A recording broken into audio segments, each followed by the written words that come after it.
Rahul, thank you very much. Great to have you on the first. Until this interview, India had never seen or heard Rahul Gandhi take questions from a journalist. Why is it taking so long? But when he spoke to Arnab Goswami on Frankly Speaking, breaking his 10-year silence, the world watched and everything Rahul said was measured.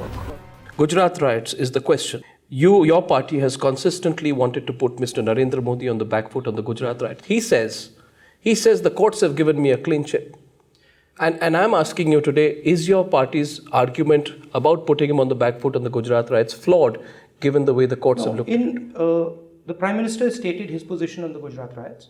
The Gujarat riots took place. People died. Mr. Narendra Modi was in charge of Gujarat at that point. My question was, do you acknowledge the role of congressmen in the 1984 riots? Because there must be justice. Mr. Gandhi, there has to be finality. The Gujarat riots cases have moved forward and many people have got justice. If I just compare that to the 1984 riots, you can look at the status and case history of what happened with Sajjan Kumar, Jagdish Titler, HKL Bhagat, Dharamdas Shastri. And the one story which you hear there is that the cases are endless. They go on for the longest period of time. I'm asking you again, Mr. Gandhi, before you seek an apology from Modi, would you apologize for the 1984 riots? Would that be something you consider? I do not take my anger, which existed, on two individuals who did something evil and wrong, and overlay it on millions of people. I think that's criminal, okay? Did the Sikh riots take place in Delhi? Absolutely. Were they completely wrong? Absolutely. Were congressmen involved? Did innocent people die? Absolutely. Were congressmen involved? Some congressmen probably were involved. In that case, why don't you apologize for the 1984 riot? I think the riots were not, as all riots, were a horrible event. Now, frankly, I was not in operation in the Congress party. This episode has been the biggest and most controversial political interview of 2014, which many also feel changed the way the elections progressed for the Congress party. When I asked him, do you agree with your Prime Minister, Siddharth? He says that what the Prime Minister said is a fact. Now, I think that's fairly categorical. And then he goes on to say that the Narendra Modi government was pushing, aiding and abetting the riots further, not saying that they were guilty by omission. But Siddharth actually going on to say that they were guilty of commission of the riots, participating in the riots and pushing them further. But he had no evidence, Arnab. Yeah, sure, he had no evidence. Back it up. No, sure, he had no evidence, because you said that he only said that others said it. He didn't only say what others said it. He said journalists told me that the Gujarat government was administering the riots, but Arnab, he did make a more categorical point. Yes. Siddharth. Arnab, I wish Rahul Gandhi had done his research better into 2002. I wish he read my book. I'm not plugging my book, but there's plenty of evidence, plenty of well-documented details about police officers, policemen, junior ministers, Bajrang Dal, BJP people being involved, Jaideep Patel, Mayaben Kodnani, who Mr. Modi made a minister later, and finally she was convicted of the Narodia Patia massacre, and he made her a minister despite knowing exactly what she'd been up to. There's plenty of evidence to suggest that what Mr. Gandhi said about 2002 is accurate.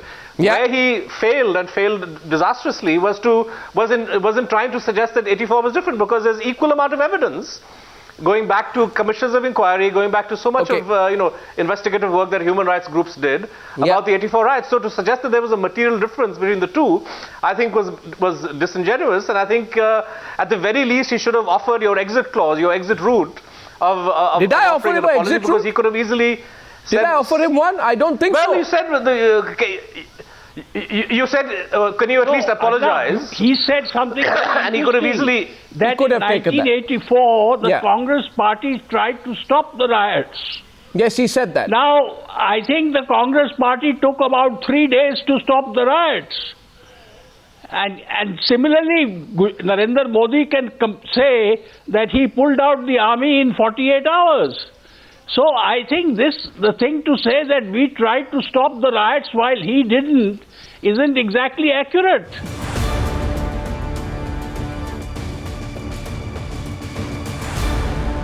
मैं आज लोकसभा इंतखाबात 2014 के लिए कांग्रेस की हिमायत का ऐलान करता हूं।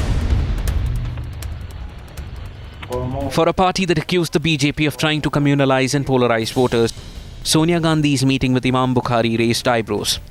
and she was going for the tactical vote, and everyone cried foul. Meeting between Sonia Gandhi and the Shahi Imam. The first meeting in the last 34 years since Indira Gandhi met the then Shahi Imam in 1980. Arnab, meeting a Shahi Imam and discussing about the secularism and what secularism? Discussing about vote bank politics. What do you mean secularism?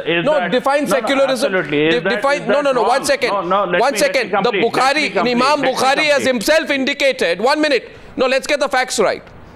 Yeah. Imam Bukhari has himself indicated that Sonia Gandhi asked him to ensure that the secular vote was not split. Now, he's sugarcoating the word secular vote. What you actually mean there is the Muslim vote. Yes. What you mean is the Muslim vote. I have been... And therefore, my question to you is, why is Sonia Gandhi's secular pitch for 2014 only pushing at the Muslim vote and not the Hindu vote? Arnab, let me tell you very straight, I have been telling on your channel Has she met a Hindu religious leader? Has she met a Hindu religious leader to say, please get me the Hindu vote?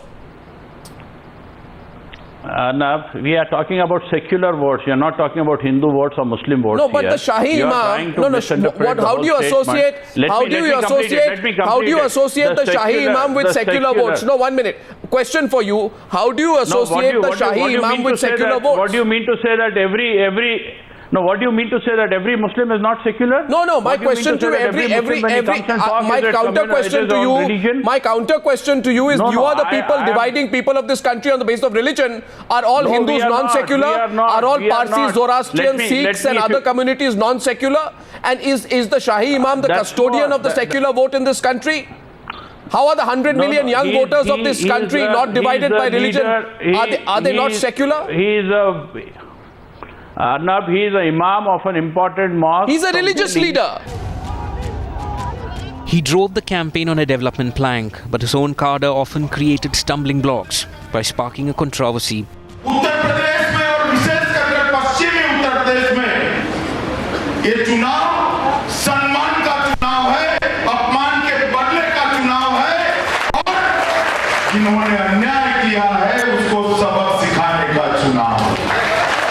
And forcing the communal versus secular debate back this election.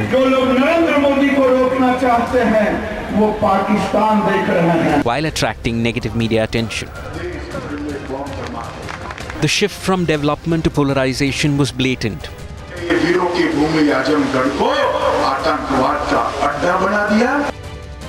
And repeated regional offenders too hopped on to make headlines.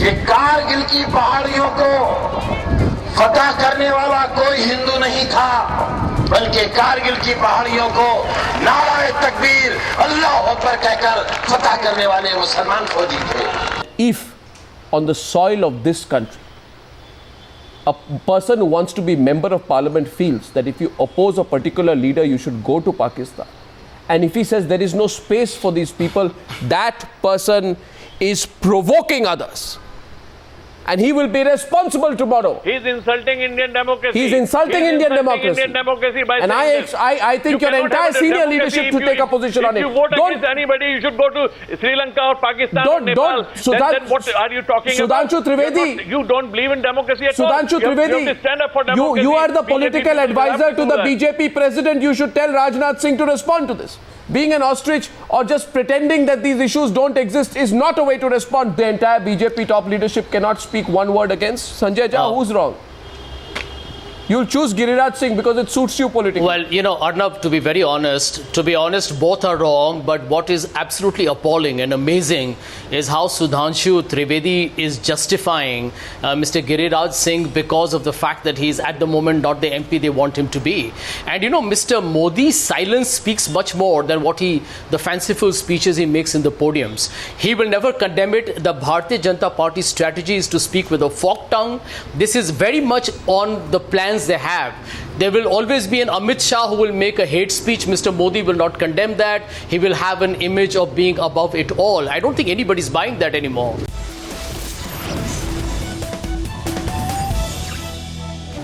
On the other side, the biggest barriers that were broken this election. ये Congress party का अहंकार देखिए. उनका एक नेता ये कहने की हिम्मत करे, ये कहने की हिम्मत करे, स्मृति ईरानी है कौन?